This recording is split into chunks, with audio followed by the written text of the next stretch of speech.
Welcome back, everyone. My name is Patrick. You're watching the Oilers Rundown. Well, unfortunately, the boys couldn't get it done the other night. No record-tying 9-game winning streak and no record-breaking 10-game winning streak, unfortunately. But they do have a chance to get a new winning streak started tonight against the Florida Panthers, so hopefully the boys can do just that. They gave it their all the other night against Tampa Bay, though. Jack Michaels pointing out the Oilers fired a club record 57 shots on goal. They outshot the Tampa Bay Lightning 100-48 this year and somehow managed to lose both games. Definitely both winnable games for the Edmonton Oilers. Like I said in my rundown, maybe teaching moments and also a little bit of a struggle from Stuart Skinner, clearly. He made note of it in his post-game interviews. Obviously, you like to see Skinner step up, but you don't want to see him take too much blame from that, right? You want your goaltender to keep his confidence. I think Jack Campbell took that to the extreme. So hopefully Stuart can see that, yes, it was a game where he could have been better, but just focus on being better for the next one.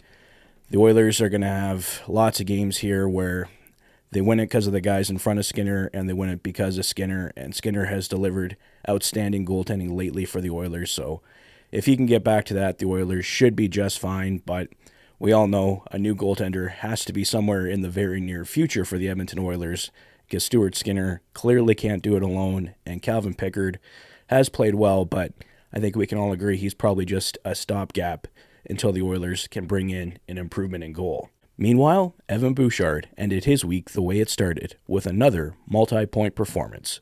The Edmonton Oilers defenseman extended his point streak to 13 games and led all defensemen with 8 points and 3 goals as the NHLPA Player of the Week. Other points of note from Evan Bouchard's week: he had 4 power play points, shared for the league lead. He had 2 game-winning goals, December 8th against Minnesota and December 10th against the New Jersey Devils, and 3 multi-point games. And just another look at how that 8-game winning streak helped the Oilers. The Oilers through 27 games last season were 15-12-0 with 30 points, and through 27 games this season are 13-13-1 with 27 points.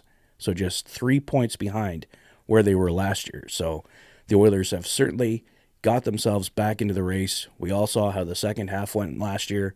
If the Oilers can come even close to that, they should be just fine. And Tony Brower with Oilers TV had a sit-down conversation with Ken Holland the other night. These were the couple points that he pointed out from that conversation. The Edmonton Oilers are taking a week-to-week approach with the goaltending, so not rushing into anything, but as I mentioned earlier, I think we all know Stuart Skinner desperately needs help, and at this point at least, it doesn't look like Jack Campbell will be that help, and like I said, Calvin Pickard is just a stopgap in my opinion, although not trying to take anything away from him. He has played well. The Oilers will stick with Skinner and Pickard until at least after Christmas, which totally makes sense. Jack Campbell hasn't shown that he's ready to come back yet, and Skinner and Pickard, at least for now, are getting the job done. And lastly, Tony noting that Ken Holland mentions that Dylan Holloway is still a couple of weeks away. Our original reports had him coming back just before the Christmas break or just after. It looks like just after is where we're at right now, but the Oilers should have Dylan Holloway back very soon. Well, I think that's all for me for now, guys, but I'll see you tonight for the Fanatic Rundown following the Oilers and Panthers. Let me know your thoughts on everything in the comment section below. If this is your first visit to the channel and you like what you see, please consider liking and subscribing for all the latest Oilers content. You've been watching the Oilers Fanatic. Thanks for being a fan.